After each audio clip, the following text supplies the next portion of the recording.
কৈলাসহর শ্রীনাথপুর এলাকার বিজেপি দলের এক সক্রিয় কর্মীর মৃত্যু নিয়ে মঙ্গলবার দুপুরবেলা সংবাদ মাধ্যমের মুখোমুখি হলেন বিজেপি ঊনকোটি জেলা সহসভাপতি। তিনি সাংবাদিকদের মুখোমুখি হয়ে বলেন, গত শনিবার ওই এলাকার বাসিন্দা তাহির আলীর ব্রেন স্ট্রোক হয়। পরবর্তী সময় ওনাকে নিয়ে যাওয়া হয় কৈলাসহর ঊনকোটি জেলা হাসপাতালে। সেখানে প্রাথমিক চিকিৎসা করার পর কর্তব্যরত চিকিৎসকরা ওনার অবস্থা বেগতিক দেখে আগরতলা জিবি হাসপাতালে রেফার করে দেন।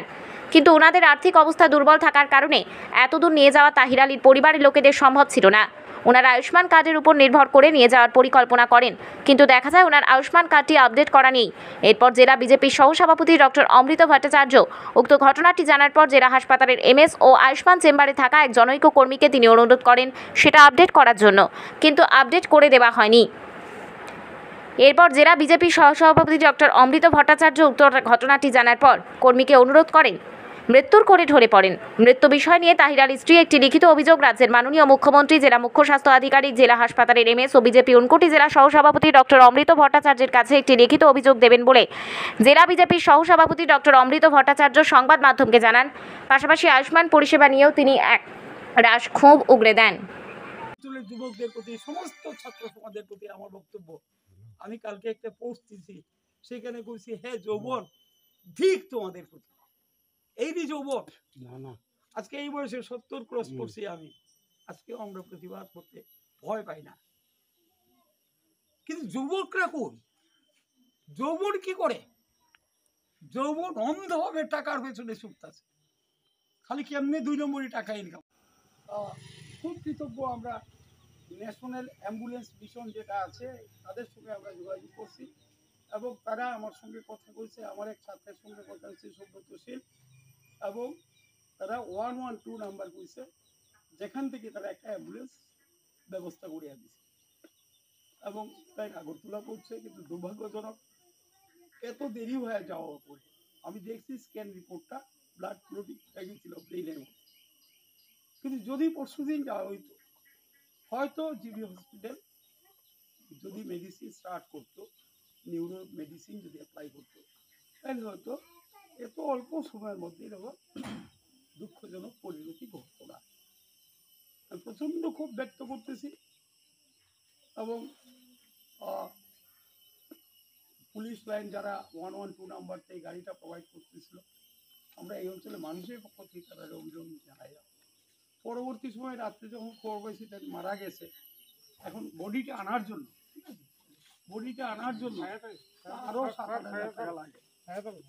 আমি জামাইদের সঙ্গে কথা কইছি, অমর মালিক তারা কইছে টাকা কেমনে কি দেখবো। আমি আগরতলা অনেকটা ফোন করছি, ওরকম কোনো সিস্টেম নাই। এখানে জিবির সামনে একটা দালালরা কাজ করে।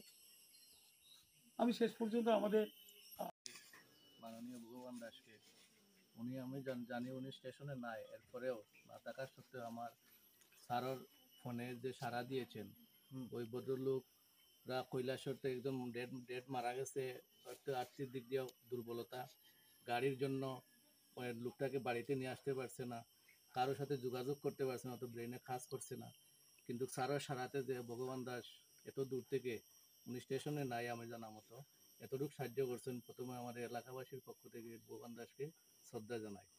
এরপরে আমি আপনার মাধ্যমে জানান দিতে চাই, কারণ উনিও বোম্বেতে অসুস্থ অবস্থায় ট্রিটমেন্টে আছেন, উনিও আমি আপনার কাছে আপনার মাধ্যমে জানান দিতে চাই, আমাদের সম্ভবত স্বাস্থ্য দপ্তরের আছেন মুখ্যমন্ত্রী, আপনি সব কিছু করতেছেন ত্রিপুরার মধ্যে, পানীয় জলের ব্যবস্থা, রাস্তাঘাটের সমস্যা, ত্রিপুরা সরকারের কোনো গুণ বলিয়া মানে কি উদাহরণ দেব। কিন্তু আমি আপনাদের কাছে এলাকা কৈলাসহর 53বাসী হিসাবে দাবি করতেছি, আমাদের কৈলাসহরের হসপিটালের, ডিস্ট্রিক্ট হসপিটালের যে পরিকাঠামোটা, যে অবস্থা, এখানে আমাদের স্যার বলেছেন, আমিও স্যারকে অসংখ্য আমাদের উত্তরাঞ্চলের পক্ষ থেকে এবং এই যে তাহির আলীর ফ্যামিলির পক্ষ থেকে অসংখ্য ধন্যবাদ জানাই। স্যার অসুস্থতা থাকার পরেও আজকে 3-4 দিন যে পরিশ্রম করছেন, এটা সীমাহীন তুল্য। স্যারে যে একটা নজিরবিহীন সৃষ্টি করেছেন জাতপাতের ঊর্ধ্বে, আমি আবারও স্যারকে শ্রদ্ধা জানাই এবং প্রণাম করতেছি।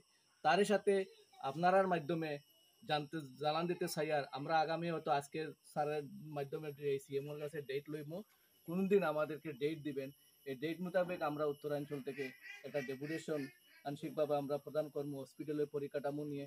আপনি অবগত আছেন, কালকে আপনি একটা নিউজ দিয়েছেন, আমি নিউজটা দেখেছি, একজন শ্রীরামপুরের জাতপাতের ঊর্ধ্বে শ্রীরামপুরের একজন মহিলা অ্যাডমিট নিছে 4 দিন থাকার পরে 4 দিন পরে ডেড একটা বাচ্চা প্রসব হয়েছে। এটাই ডাক্তারের গাফলাতির কারণ। আমার একজন আত্মীয় আজকে 10 দিন ধরে, আমি নাম বলবো না, 10 দিন ধরে হসপিটালের মধ্যে অ্যাডমিট আছে, বয়স্ক 60 থেকে 70 বছর, কিন্তু ডাক্তার ওনাকে অ্যাডমিট দিয়ে অন্যকে একজনকে ইনচার্জ দিয়ে চলে গেছে, তাইনের বাড়িতে নাকি কাজ দিয়ে চলছে। ডিস্ট্রিক্ট হসপিটালে হয়, তাহলে কি করে হবে? আয়ুষ্মান ভারতের কার্ড আমরা সবাই জানি, সবসময় আমরা নিজেও, আমিও একজন ভারতীয় জনতা পার্টির কার্যকর্তা, আমরাও প্রকাশ করি যে আয়ুষ্মান ভারতের মোদী সরকার এই করেছেন। কিন্তু আমি গতদিন, আজকে 6 থেকে 7 মাস হয়েছে, একটা কুমারঘাটের একটা পেশেন্ট 5 থেকে 6,000 টাকা একটি হসপিটাল থেকে একটি ট্যাবলেটও দেয় নাই, যে এই আয়ুষ্মান কার্ডের বিনিময়ে এই ট্যাবলেটটা দেওয়া হয়েছে। ওই ভদ্রলোক আমার কাছ থেকে টাকা নিয়ে, হাওলাত করে টাকা নিয়ে ফার্মেসি থেকে ওষুধ কিনে দিয়েছে। আসার সময় আমি নিজে রিসিপ্ট দিয়েছি, আজকে 7 থেকে 8 মাস এখনো একটি টাকা অ্যাকাউন্টে ঢুকে নেই। এই ধরনের অহরহ। সবচেয়ে বেশি আমার দায়িত্ব থাকবে আমাদের লোকাল যে নেতৃত্ব, লোকাল আমাদের টিঙ্কুরাই আছেন, আমি ওনার প্রতিও দৃষ্টি আকর্ষণ করছি আপনারা ফেসবুকের মাধ্যমে, মিডিয়ার মাধ্যমে, যাতে আমাদের কৈলাসহর ঊনকোটি ডিস্ট্রিক্টের পরিকাঠামোটা আরো একটু উন্নত হয়। আমি আর কি বলবো, কৈলাসহর হসপিটাল ঊনকোটিতে যাওয়ার পরে মানুষরা এত ভূভ্রান্তি হচ্ছে। এখানে গেলে পরে আমি দেখছি নিরীহ কিছু মানুষ গেলে কিছু সিকিউরিটি লোক রেখেছে, সবাই যাওয়ার পরে ডাক্তারের কাছে কোনো কিছু বলতে হলে 7-8 জন সিকিউরিটি একজন পেশেন্টের পিছনে থাকে। এর মানে কি বুঝতে পারে? সিকিউরিটি ডিউটিটা কি এটাও জানতে পারে না। আর স্যার যে বলেছিলেন সবচেয়ে গুরুত্বপূর্ণ পয়েন্ট, যেটা আয়ুষ্মান কার্ডের কথা, বিগত দিনে এরকম ঘটনা ঘটছে। আমি নিজেও একজনকে সুপারিশ করছি,